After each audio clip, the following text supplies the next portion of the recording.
I am pleased to be your moderator today for this important discussion on legal capacity and legislative advances in supported decision-making.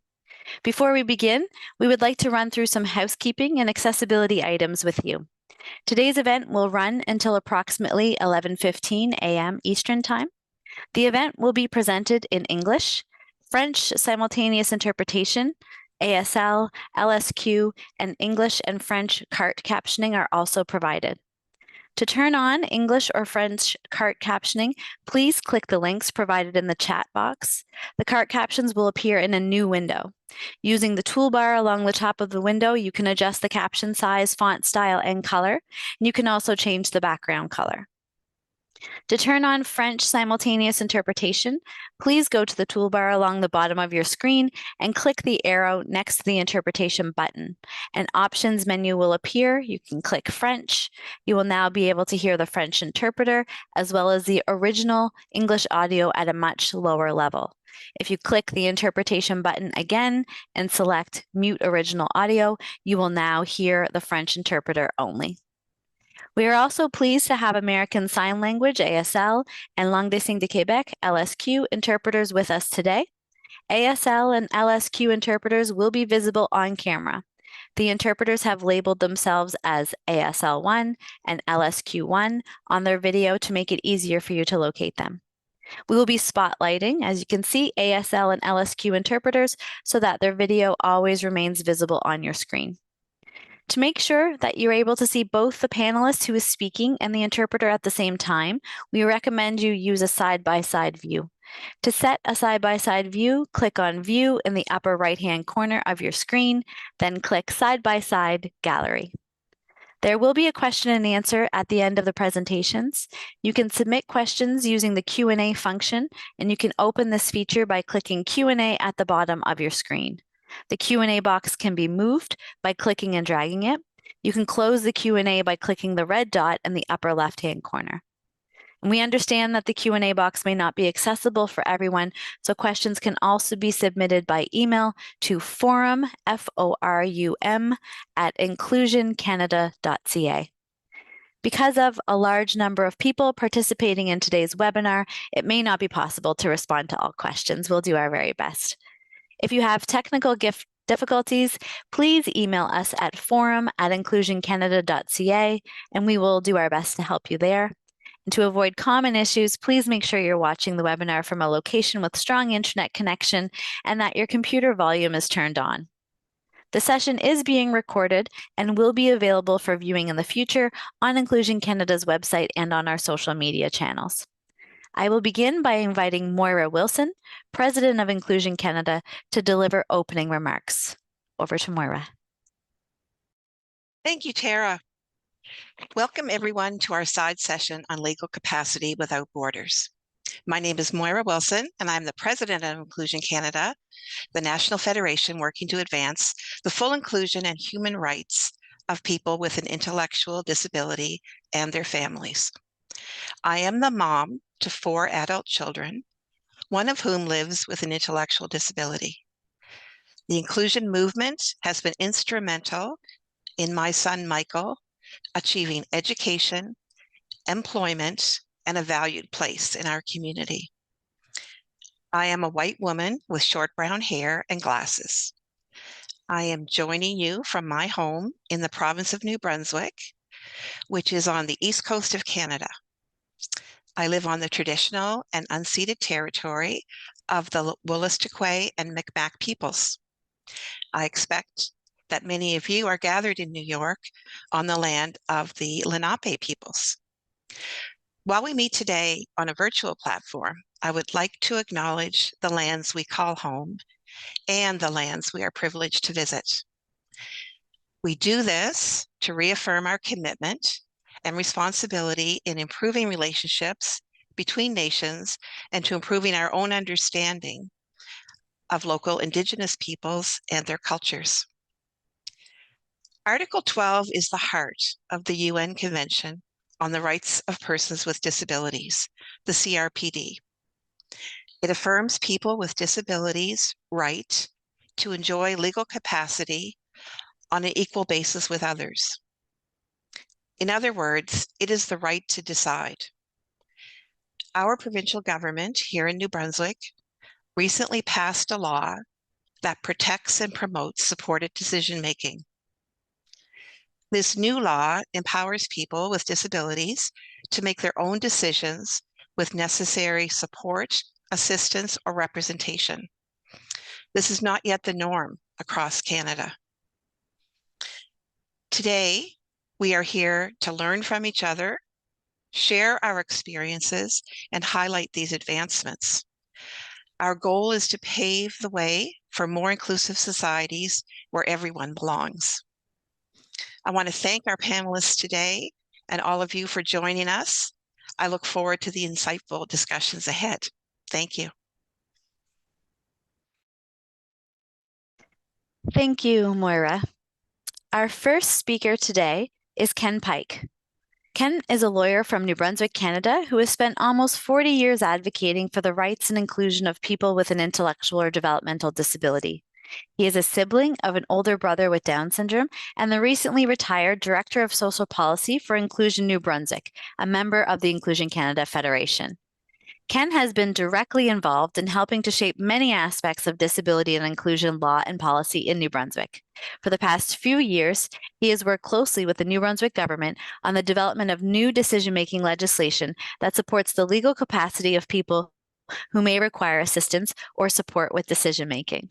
Ken, welcome. You're happy to begin.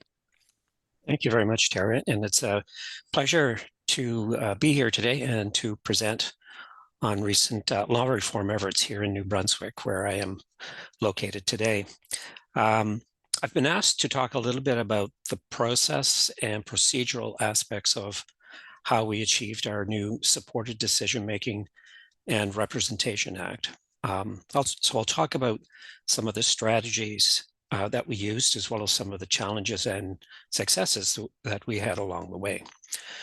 At the outset, I would like to acknowledge the role that the government of New Brunswick played in this law reform effort.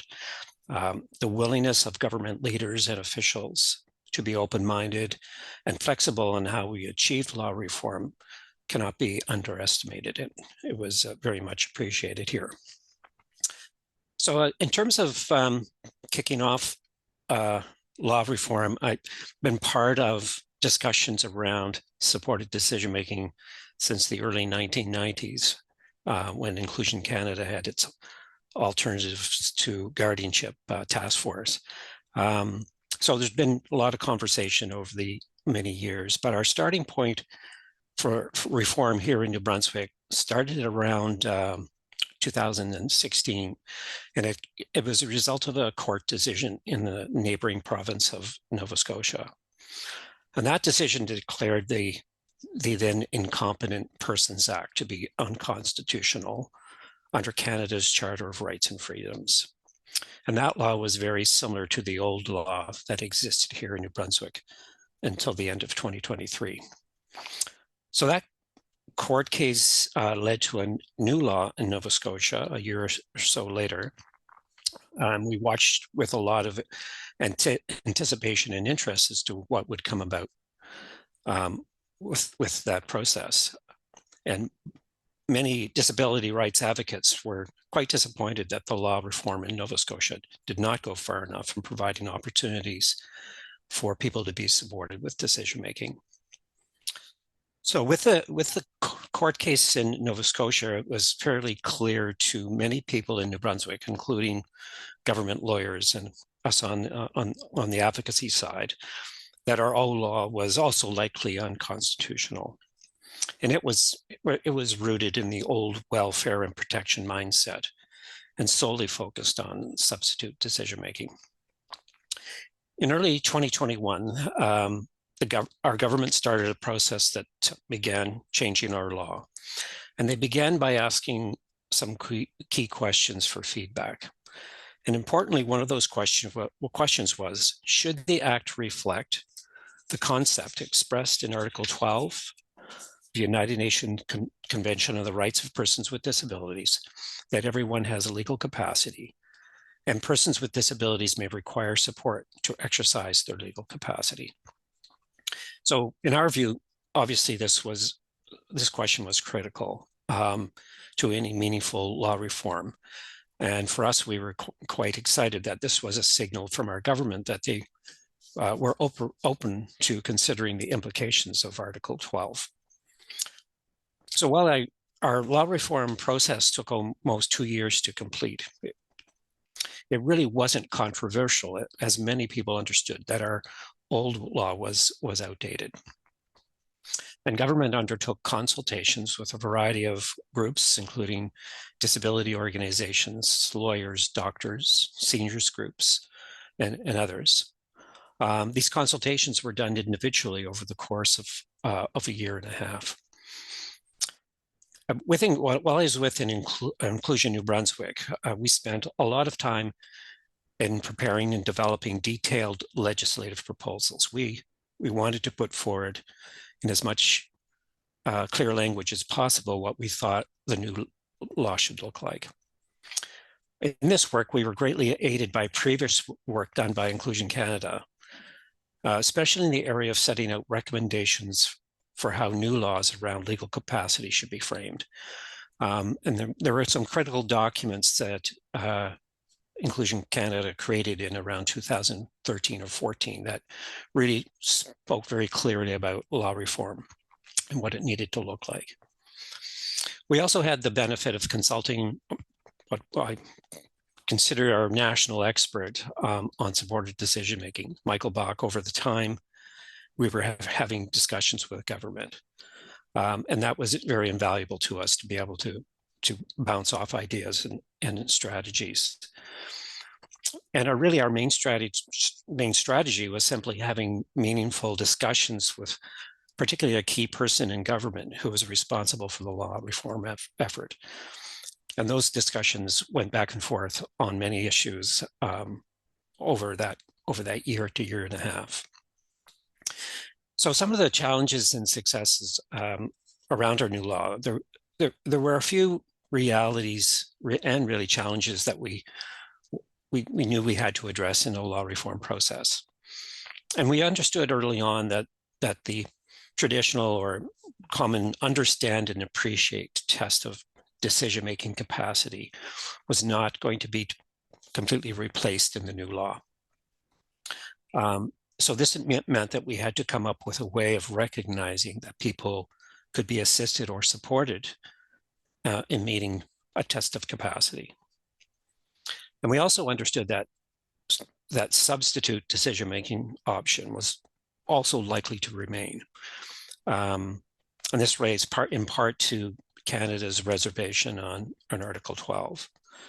So in our proposals and discussions with government, we wanted to ensure that substitute decision-making was a clear last resort, and that any new law would highlight support options for people. So this became translated into what we call the less intrusive means principle, which became the key way to ensure that supported decision-making would be the main focus of the new law. We also had to figure out how to create a support option for people who have more significant intellectual or cognitive disabilities. We knew that many law reform efforts included ways for people to appoint a supporter through agreements or designation documents. And this was pretty common, and a lot of the Canadian and US jurisdictions had options for people to enter into their own arrangements and appoint their supporters. But often these laws often left out people who were not considered capable of understanding these agreements. And so the people with more significant or intellectual or cognitive disabilities were often relegated to the traditional substitute decision-making options.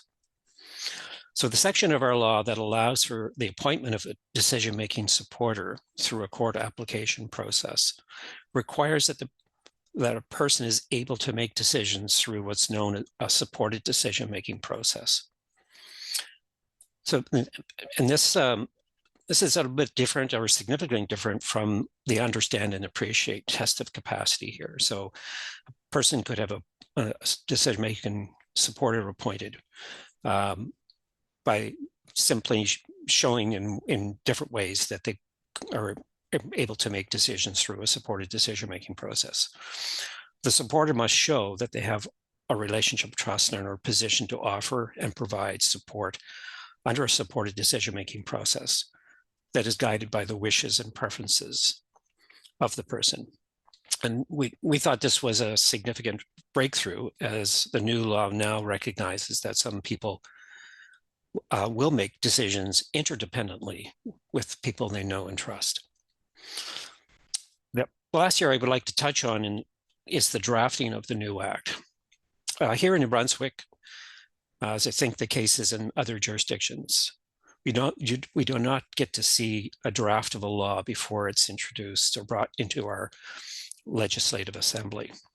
So until we saw the bill, we had no idea how all of these concepts would or could be set out in legal language. And writing the legislation is difficult. While we may have wanted a few things expressed differently in our new law, overall, the writers of the law did a superb job in capturing new legal concepts. So our law is still young. There's a lot of work to do to build awareness and to ensure it is implemented in a way that supports the purpose of the Act. We are currently working on how to undertake capacity assessments in a new context, and particularly capacity assessments around supported decision-making. So, because those are still required for court applications. So that work will continue over the next few months and beyond. So the work on the new act will take months and years, but I think the good news is that we have something solid to work with to support people to have autonomy and the right to make decisions that impact their lives. Thank you.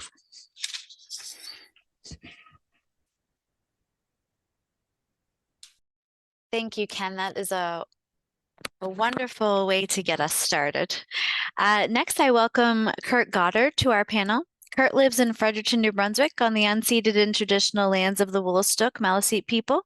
As the Executive Director of Legal and Public Affairs at Inclusion Canada, Kurt focuses on strategic priorities in legal capacity, access to justice, and advancing human rights under the UN Convention on the Rights of Persons with Disabilities. He also collaborates on healthcare access issues, particularly related to medical assistance in dying for people with disabilities. Kurt is a licensed lawyer and in-house counsel for Inclusion Canada. Kurt, I invite you to begin. It's an honor to speak with you today about the significant legislative advancements in supported decision-making in New Brunswick, Canada. But I'm very excited to be a part of this side session on legal capacity without borders. And I just want to extend a warm welcome to our international and Canadian audience. This topic is critical as we strive to create a more inclusive society where everyone has the right to make their own decisions and has the autonomy and has their autonomy respected.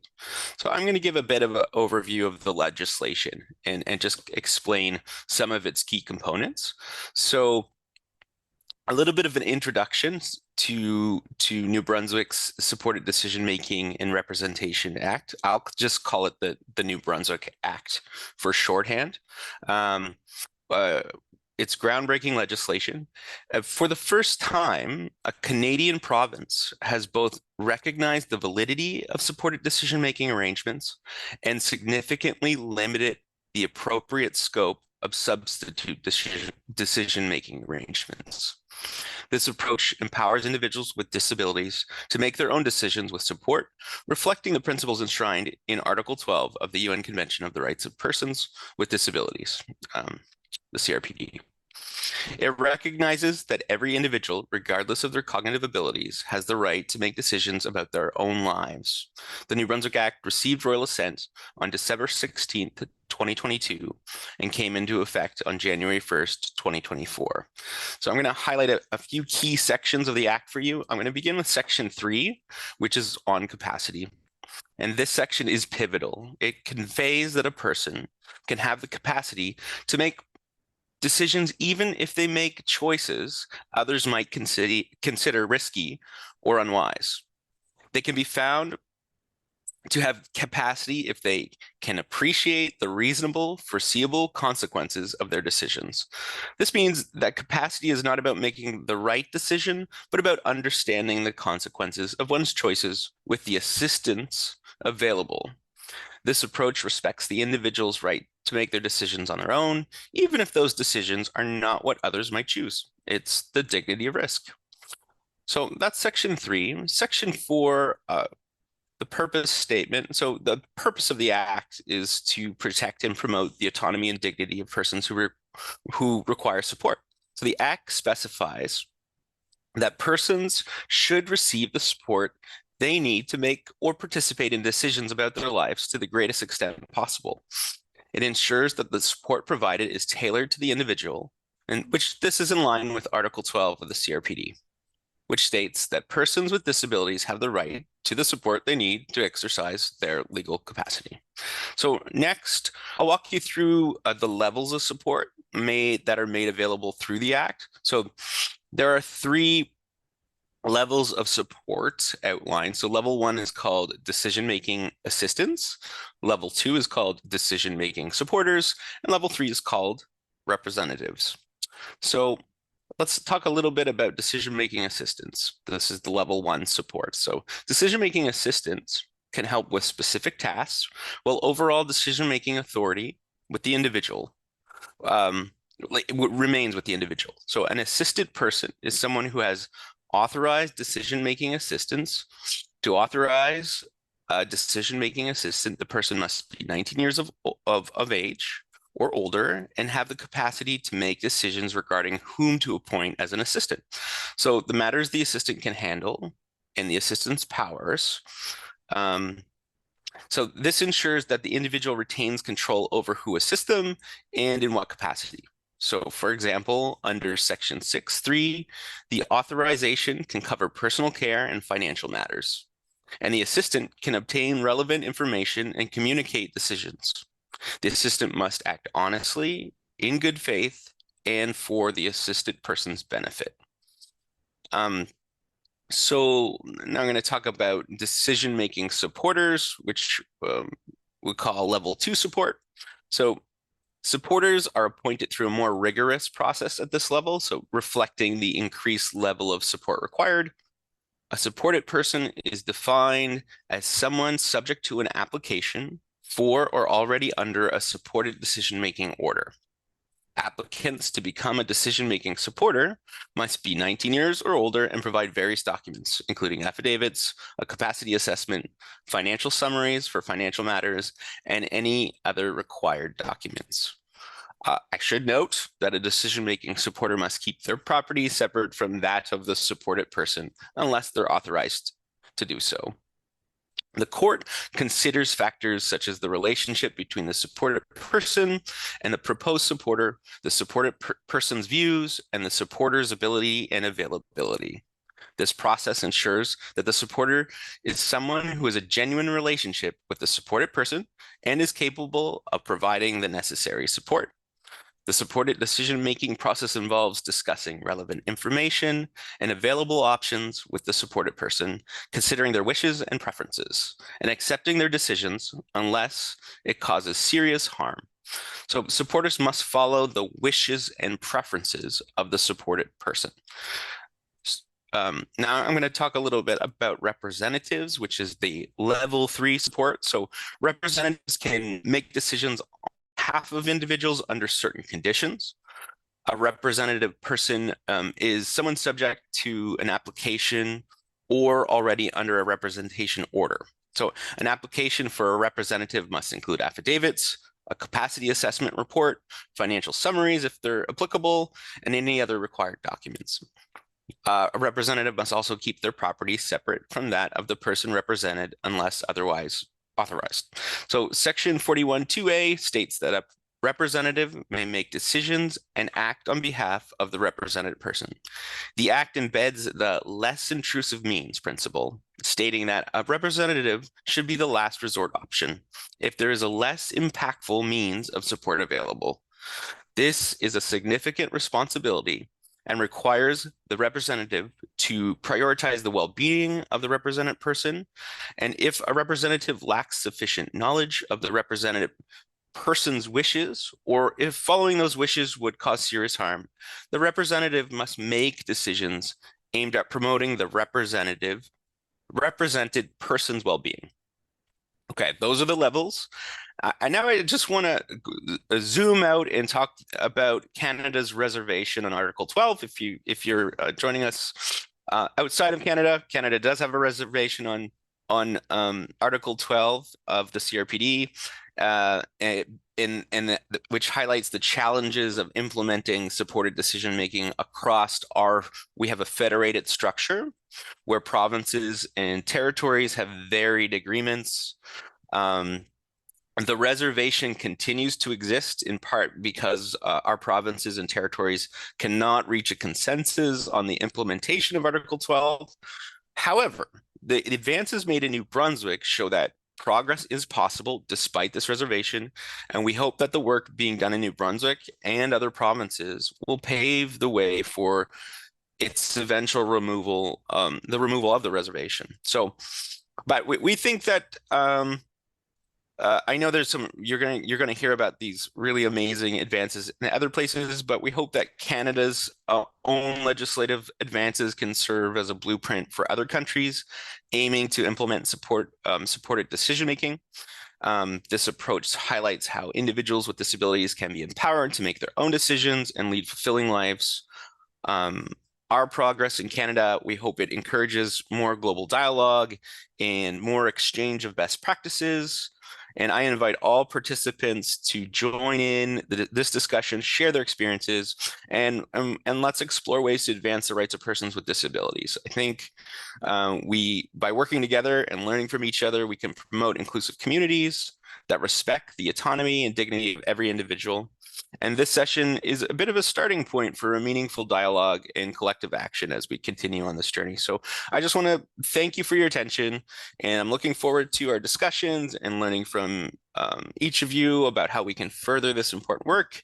And I really hope that we use this opportunity to build new partnerships and continue to commit to advancing the right to exercise legal capacity and supported decision-making for all individuals, so we can ensure that everybody has the right to make their own decisions and live their lives with dignity and autonomy. So thank you very much. I'll leave it at that.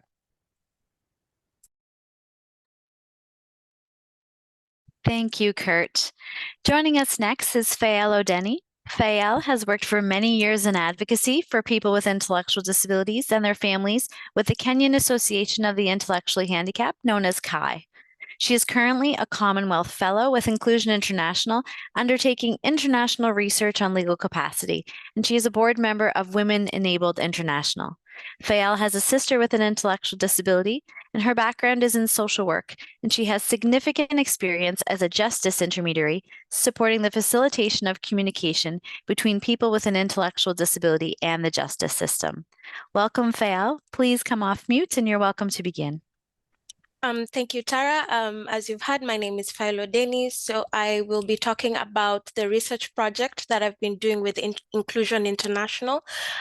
Within this research, what we're trying to do with inclusion is to look at how legal capacity is viewed in many different countries in the context of people with intellectual disabilities. And what we want to come out of this is to create a toolkit for members of Inclusion International on the right to making decisions, and to include at least 3 resources and guidance on how to use this toolkit, one learning module as well that members will use to advocate for themselves when it comes to supported decision making and legal capacity, and also a position paper that we will have coming in at the end of the year.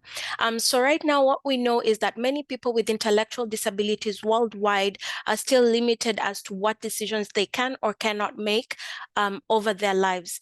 Things like guardianship still exist. Terms like assistantship, substituted decision making are still used to limit the decision-making capabilities of people with intellectual disabilities.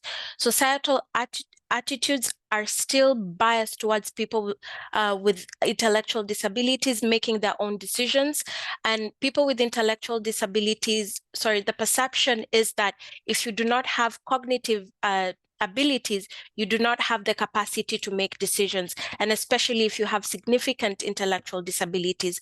So this makes law reform very difficult on the basis of legal capacity rights for people with intellectual disabilities. So therefore, we need multidimensional strategies like the New Brunswick law, which we should all be learning from and see how our colleagues have been able to make this happen.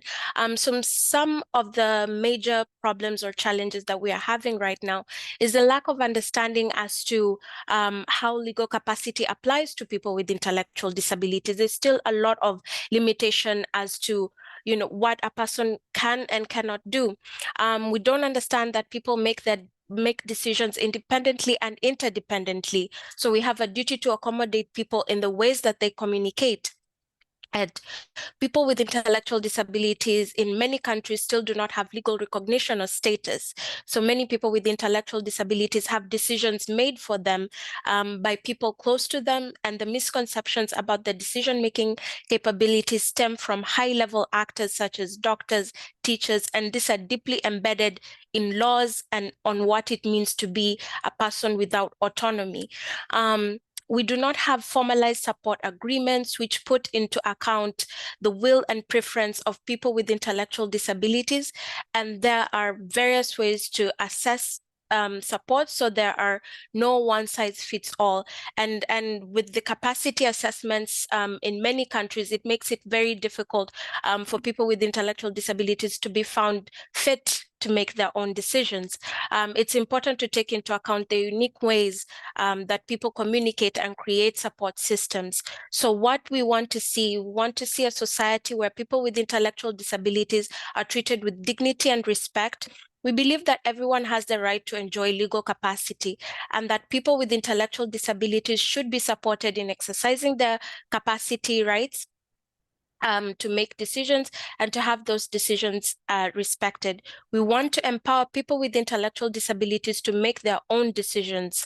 And we want to see people with intellectual disabilities speaking up for themselves about their rights to make decisions and how that can work for them, involving also their families in understanding the right of people with intellectual disabilities to legal capacity and how to advocate for this. We also want to work with communities because we understand that many communities have their own attitudes about what it means for a person with an intellectual disability to make decisions.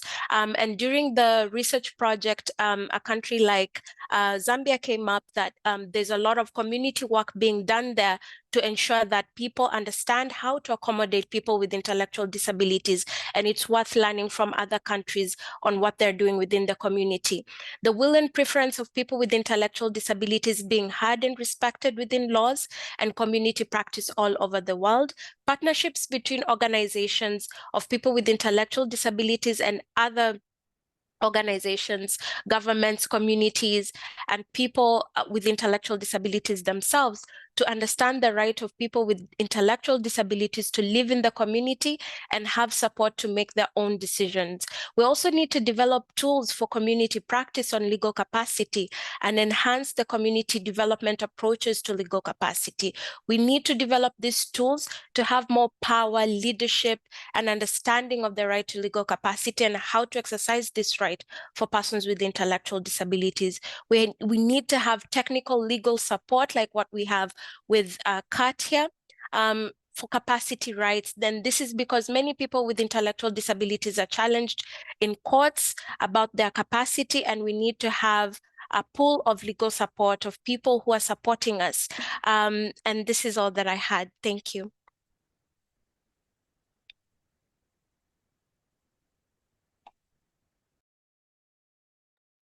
Thank you, Fael. That's wonderful. Joining us next from Argentina is Paola Jalanche. Paola is co-founder and president of Fundación Visibilia. She is the parent of a son with a disability and a lawyer specialized in business and disability law. Paola is a professor and active lecturer and has authored numerous publications on leadership, civil rights, and disability. Paola has also significant experience as a writer, adapter, and editor for plain and easy read language and legal design. Welcome, and please come off camera and unmute, and you're welcome to begin, Paola. Hello, everyone. It's a pleasure for me to be here and to share my experience with you and to continue learning from all of you. As it has been said today, Article 12 is very important. It's a key for many other rights, the legal capacity. In Argentina, back in 2015, the Civil Code was reformed. And in this amendment, there was an alignment of all the code's regulation on legal capacity with the provisions of the convention. So this modification involved rethinking medical model towards a social model of disability. But as consequence, it also highlighted the main barriers specifically related to legal capacity. The first barrier lies in the confusion that it exists in our society and also in many legal actors between the concept of legal capacity and the concept of cognitive or mental capacity. Legal capacity does not mean cognitive capacity. Legal capacity allows me to make my decisions. Mental or cognitive capacity allows me to understand my decisions. Therefore, this very important distinction is the main barrier for people with intellectual disabilities to exercise their full capacity. And one of these barriers that is not at all minor is the confusion of these concepts within the family. Family remains the first place of innocent discrimination, and where out of love we overprotect, and that overprotection can oppress and prevent the exercise of legal capacities. So families, we must be courageous, face this first and critical idea and this main difference. However, in our daily practice, we notice that there are also barriers in the professional use, in the daily practice of legal actors. For example, notary publics, who, despite a person having a full legal capacity, ask for a power of attorney for another person without an intellectual disability. This is because things have been done some way, and so changing the legal practices is very difficult. So we have to address that issue. These are invisible barriers of everyday legal practice. And mainly in these issues, legal actors look at three important aspects. One, and these aspects come out of judiciary recommendations from many litigation. One aspect is the physical part. The brain is okay, the strict medical part. The second one is understanding. And there is where cognitive accessibility is very, very important. The third one is to be sure that the person with intellectual disability is not being manipulated. So when we address these three different issues, legal capacity can be exercised without all those fears that families have, and that are the main barrier. So this critical link between the concepts of legal capacity and cognitive capacity lead us to think about the supports that are indicated by the convention. the general supports, the reasonable accommodations, and the procedural adjustments. We have been working together with judiciary defense agencies on how these accommodations and procedural adjustments take place, mainly when persons with intellectual disabilities are victims or witnesses of certain and have to participate in the court. So there are some guides that have been worked throughout Latin America that are very, very interesting, and where judges are committed to study these issues and provide these supports. Also, there is a movement on having the final sentences of the judges being adapted into plain language or to address the people with intellectual disabilities directly. So here is where Article 12 does not stand alone. We have to articulate this Article 12 with Article 9 on accessibility, on Article 2 of the ways of communication, Article 13 of access to justice, and also, and very important, with Article 8 of speaking about this so everyone can understand what disability is and what the supports are for the decision-making process. And I have some experience in adapting laws and regulations into easy to read, also some powers of attorney and some medical consents, because it is very important that people with intellectual disabilities really understand what is going on, and leading them to read on their own, to understand on their own, to communicate on their own, to have their preferences being very, very clear to all of us. And in that way, they can exercise their own capacities and their own decisions. And this has to do with freedom. And we say that cognitive accessibility leads to freedom. So one of the tools that we have been working on and that have every day proving itself to be the right path is to work on tools that provide cognitive accessibility. And this is very important because, to close my reflection today, is to understand that language and law have a very, very in connection. And it's very important that understanding what the law says, in order first to understand our rights, to interpret the law, access to justice, and finally, and not minor, to understand and evaluate the justice that we are being served. So this is my first reflection today, and I hope to go on learning from all of you. Thank you.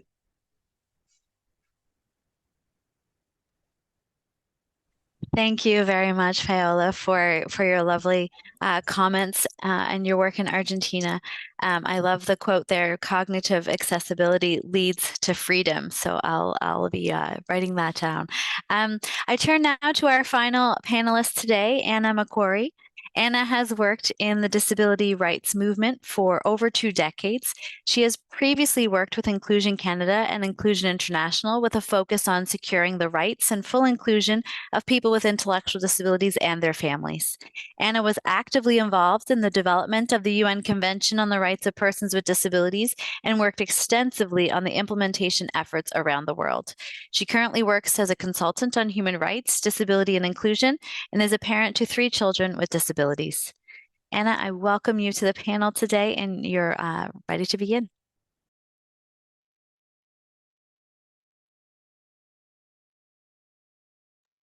One moment, Anna. We are having trouble with your audio. So I see that you are off mute, but your mic is not linking to us.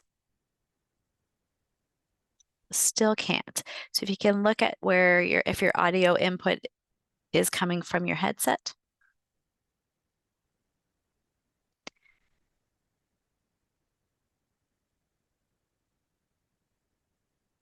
All righty, I'm going to plug in again. Yes, I know. perfect. Change us back to microphone. Are you good now? Yes, I think so.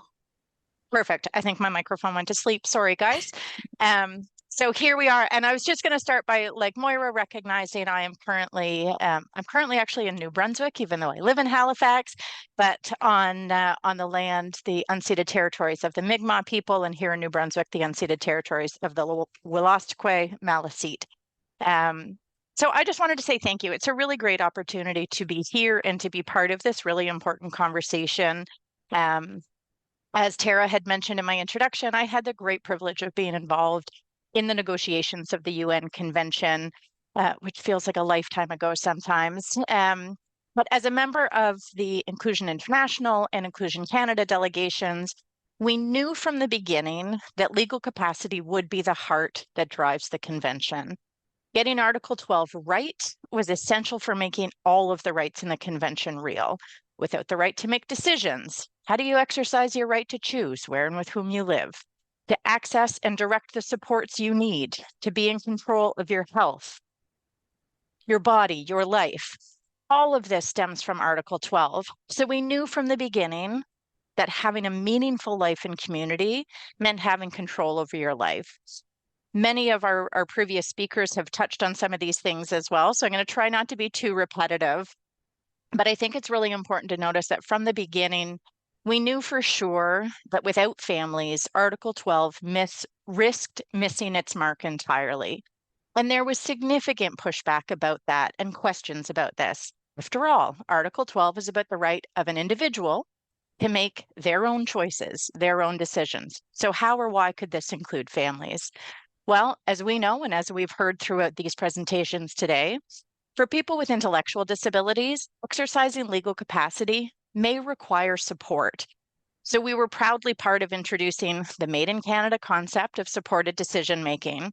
And for most countries, and even most organizations of persons with disabilities, it was the first time they'd ever heard of this. So we relied on the stories and leadership of families like Audrey and Ian Cole, Audrey Cole, and the Alternatives to Guardianship Committee that Ken mentioned earlier, was a pioneer in the concept of supported decision-making and helped lay the groundwork for what we were able to achieve in Article 12. We had amazing leadership in Sue and Charlie Swenson, who were present in New York for the negotiation sessions and side events like this one. Charlie's presence and the Swenson family helped show the importance of supported decision-making and the role of family in knowing and understanding their family member so that Charlie's decisions could be articulated by those around him. Charlie really changed minds and expanded the understanding of supported decision-making. We also had great leaders like Sue and Rebecca Biani, who spoke about the needs for families to have support. So we have seen and we've heard today about New Brunswick and other places where Article 12 has resulted in significant legal reforms, and the progress we're seeing is super encouraging. Yet we still need to ensure that families are involved. Families need to be involved in the development of legislation and the rollout of supported decision-making in practice. And families need help. Families need support to understand what supported decision-making is and isn't, and to support them to build their confidence in how it can work. Families need examples of how it's used in practice to better understand this. For me, I see sort of three key areas where we need to focus some of our efforts on, because reform is needed needs to understand where change has to happen. We all know change has to happen just about everywhere. But confidence is needed to tackle the fear that families have, because my first point is families are scared. We're scared something's going to go wrong, that something bad might happen. And families can mistake control for safety. We think that if we can micromanage all the things, we can keep our loved ones safe. And the truth is, that doesn't work. We know that we need to build authentic community connections, reciprocal relationships. That's what keeps our loved ones safe. And we need to tackle the judgment families face. To be honest, when anything out of the sorts happens, the very first reaction a family member gets, or the usually mom, to be honest, but that the family gets is, why would you have let them do that? As though the mistake is your fault for allowing them the dignity of risk, for allowing individuals to exercise their legal capacity. And that judgment is real, and we get it all the time, and it ends up putting more pressure on us. It fuels those fears in our head that we aren't doing everything we can to keep our loved ones safe. So we need to be tackling those fears that families have, because the move to guardianship is pervasive and often subtle, which brings me to my second area. And the second is families are spoon-fed guardianship as the path, as the inevitable outcome, as the right way. In my family, we recently completed an assessment for our eldest daughter, because we can have a whole other side event on how assessments are the road to any supports and services. But the person that we worked with knows our family well. He knows and understands my belief in inclusion, my passion around building an inclusive life for my children. And when we finished her assessment and started talking about next steps, without skipping a beat, he said, well, you'll be back in 2 years so we can do her capacity assessment and start the process for legal representation. I was gobsmacked. He couldn't see the disconnect between what we were trying to build and trying to accomplish and the need for her to be in control of her life. He'd also never heard of supported decision-making. Recently, in a meeting with her high school, same daughter, the high school had us in because they start a transition process the first year of high school so that families can start thinking ahead of the life after school. And we were given a handout. And in that handout, it gives you an overview of things you should be thinking about. The list includes which group home or congregate setting are you going to be getting her on to live in a congregate setting as an adult. It includes looking at sheltered workshops or vocational training that we all know never results in any form of meaningful employment. And sure enough, it included talks and steps about how to get legal representation. And to be fair, there were other things on the handout, but the clear message was a segregated life and legal representation would be the outcome after high school. Needless to say, when I raised my concerns about that, they too had never heard of supported decision-making. The third area I think we need to touch on is that we really underestimate the impact our systems have on forcing families into guardianship or legal representation. In particular, banking and healthcare, many families have no other option other than seeking representation. A close friend and colleague of mine, her daughter has very significant complex medical support needs. She needs 24/7 support care. She doesn't use words to communicate. And her doctor simply said, if you do not get guardianship, you do not come in the room. And without family in that room, no one is able to speak for Mallory, because Mallory doesn't use words to speak for herself. So there's a huge push we need to be putting on our systems. In my family, when we did our wills, the lawyer immediately assumed that as our children became adults, legal representation would be an inevitability, and also had never heard of supported decision-making. So what do we do about that? I think for me, again, there's sort of three key areas. We need to educate, we need to build confidence, we need to make change. Families need education and support. As Paola was mentioning, we need to be helping families understand what supported decision-making can be. We need to help our systems understand what supported decision-making can be, because often it's sort of this, it's seen almost as it's inachievable, or it's almost a joke, like, oh, whatever, supported decision-making. And you hear this pushback of people can make whatever decision they want, no matter what. And we need to be able to push back on that. No one gets to make whatever decision you want, no matter what. We're all governed by certain laws or etiquette, or by practicalities. I would love to travel the world. Can I travel the world with unlimited resources? No. So I need to make a plan around that stuff. And I think really getting serious about building that confidence in what supported decision making is can help tackle some of that.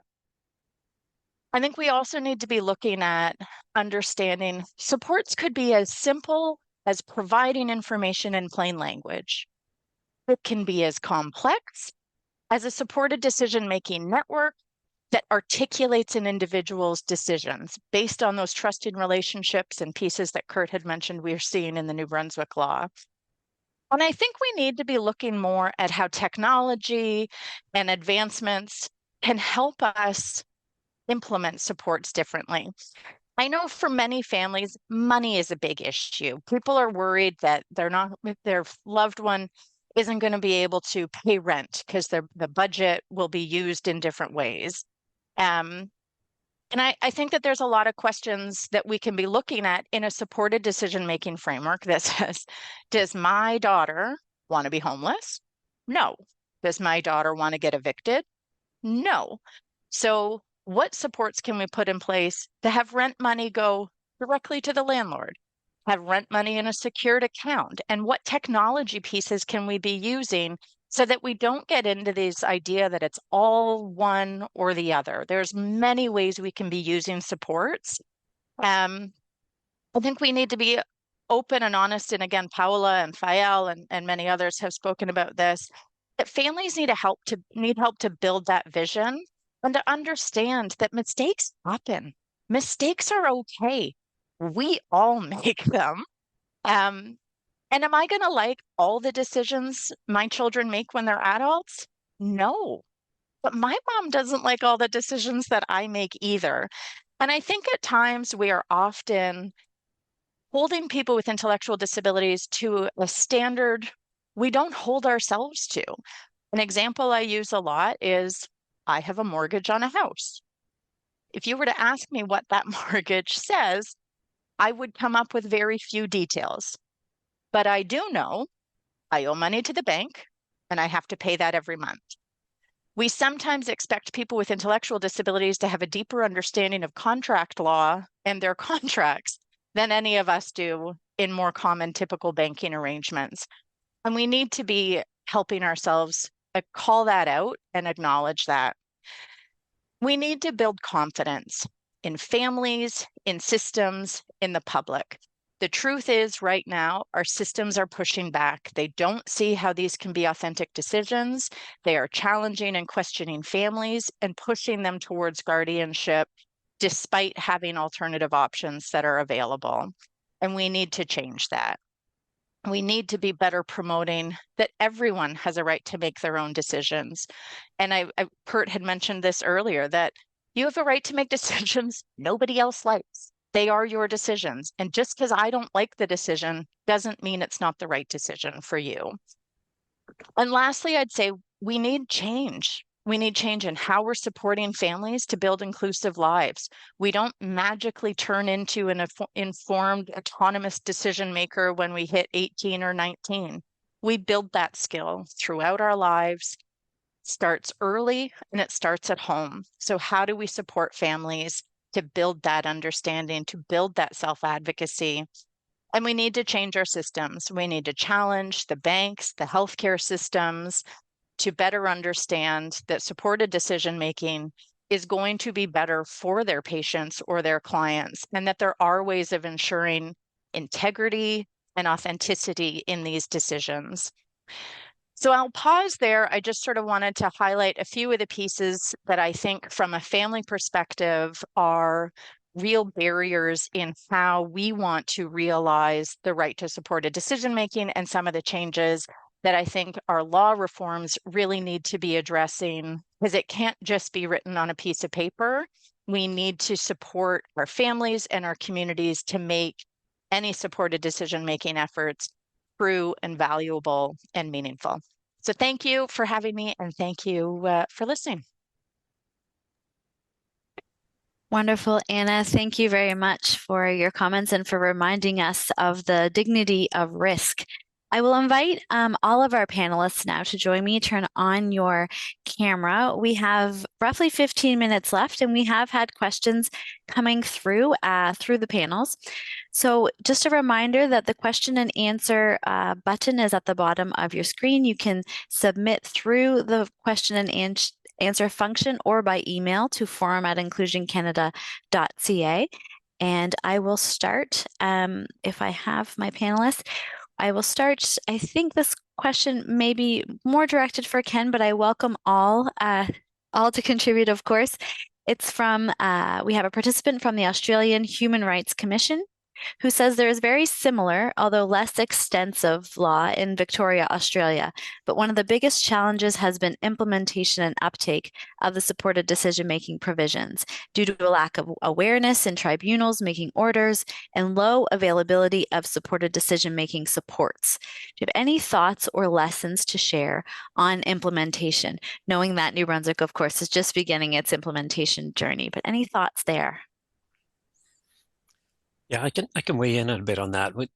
We understand that there's going to be a lot of need for awareness around this. I think for many people, and Anna's presentation really highlighted this, is a lot of people just haven't heard about supported decision making. And what we decided early on when we knew the law was going to be coming into effect is we first needed to start with our legal community and lawyers. So lawyers will play an important role in people appointing their own supporters through the decision-making assistant option that Kurt talked about. So we've developed a training program, online training program for the legal community to really understand the differences between what they've been used to and these new concepts. I think the other question we have is how do our legislation for the appointment of decision-making supporters is going to require a court application. We haven't yet figured out how do we get to judges that will be asked to make different type of orders based on applications that'll come through. So that's a very fair question, and I do appreciate the sort of the difficulties in just getting all parts of the system really fully online.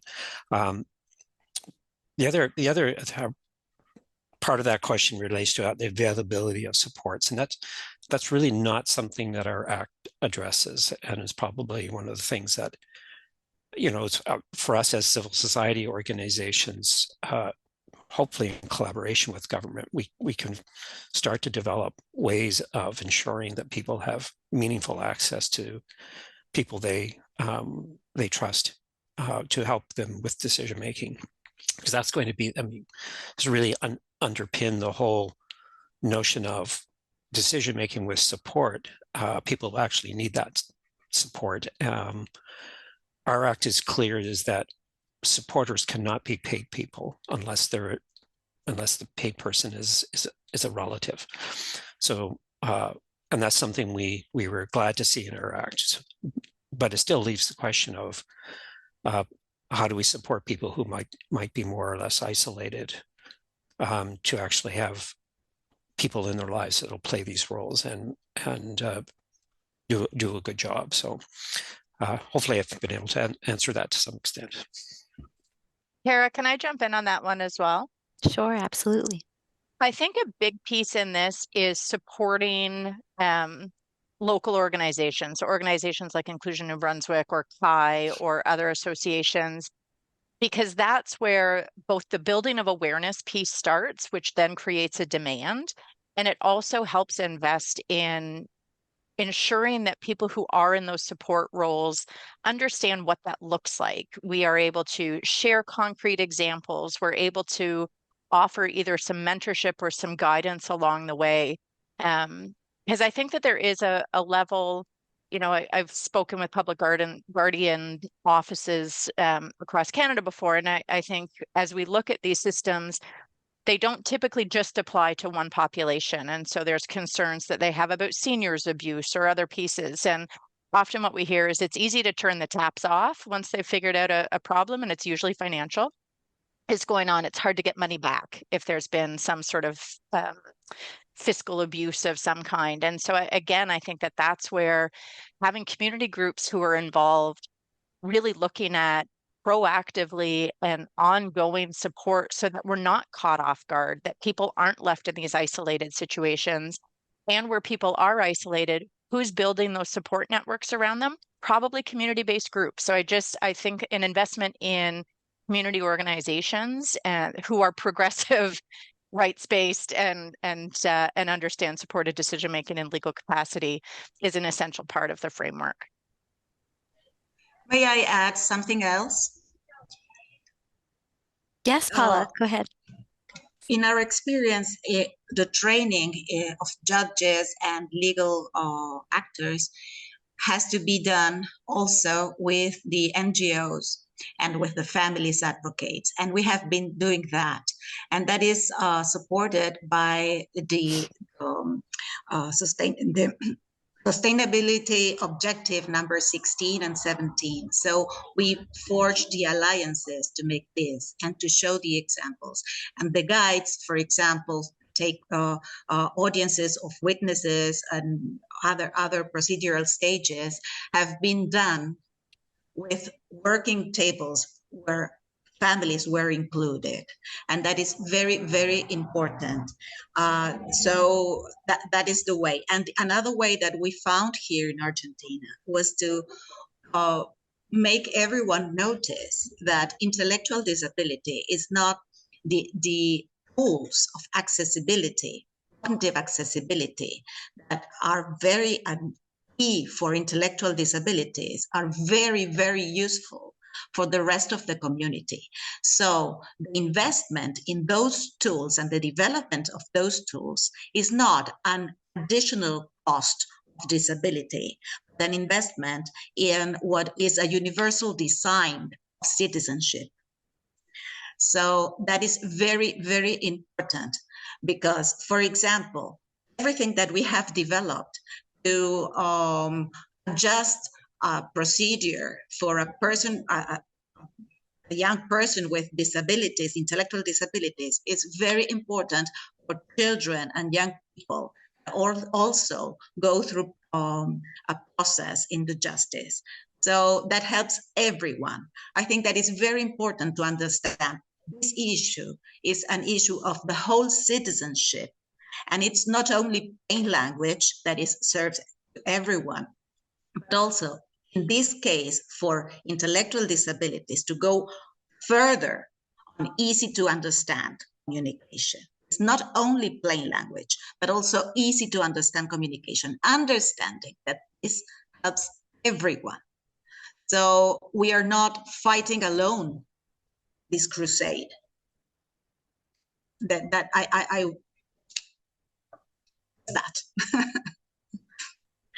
Thank you. I'm going to move us. We have a question around New Brunswick's new loss. Does it specifically include people with dementia? And if not specifically included, how can people with dementia and their supporters, as well as people with other acquired cognitive disabilities, brain injury, stroke, for example, benefit from this law or similar legislation?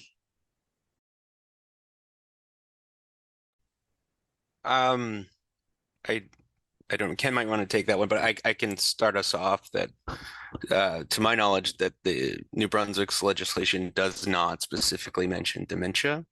But I would say like the law that is designed to support individuals who need assistance in decision making, regardless of the cause of their cognitive impairment, regardless of the nature of the disability. But I'll let Ken weigh in as he's the expert on New Brunswick's legislation.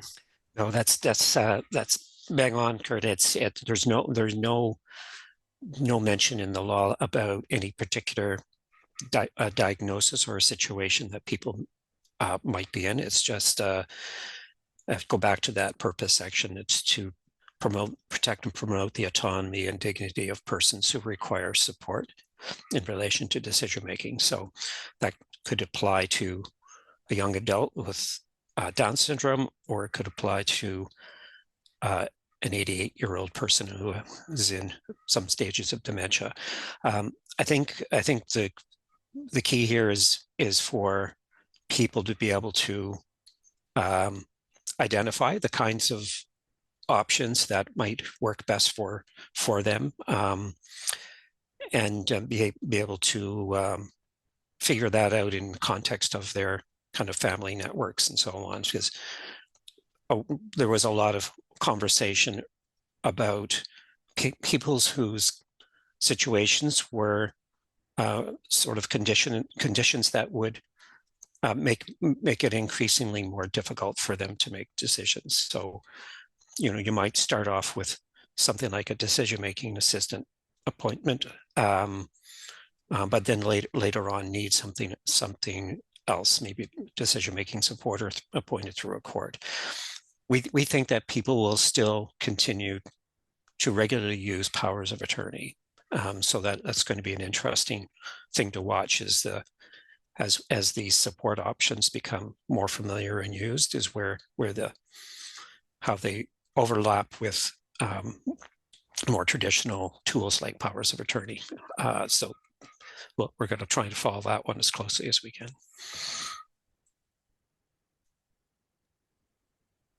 Thank you. I think we have time for one more question before we close today. And we have a question coming in. How is supported decision-making integrated into social welfare reform in New Brunswick or in Canada? Any thoughts on that?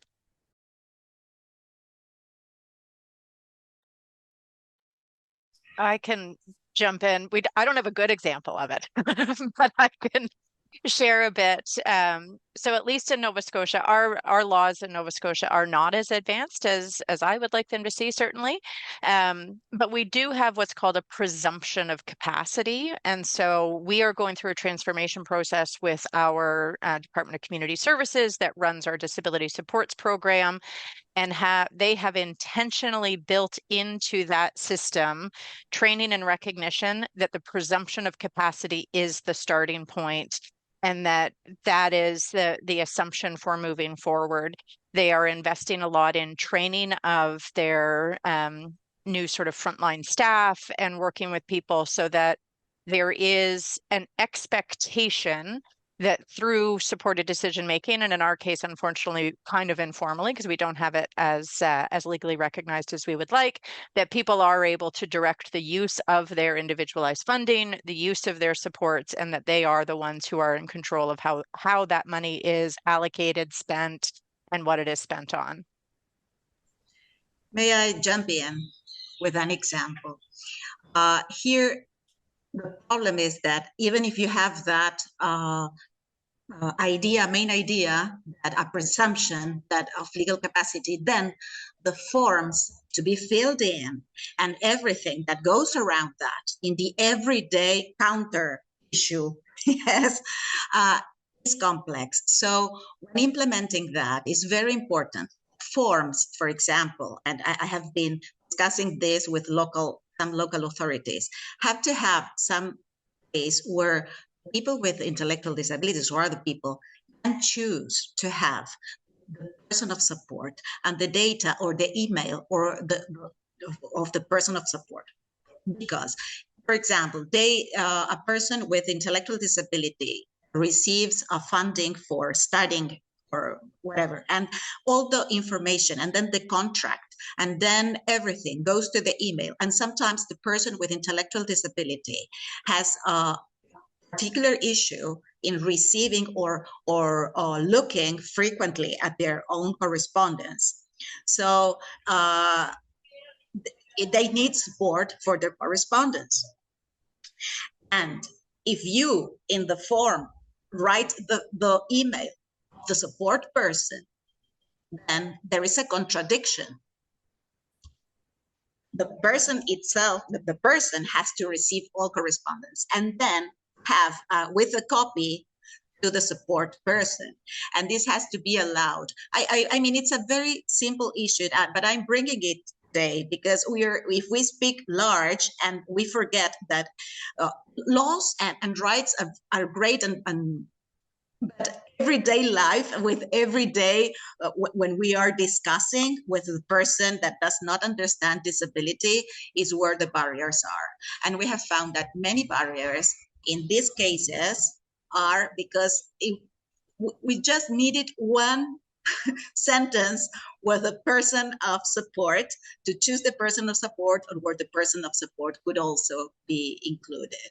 Not to have this contradiction, because that's the idea, but in the forms, everything vanishes in thin air.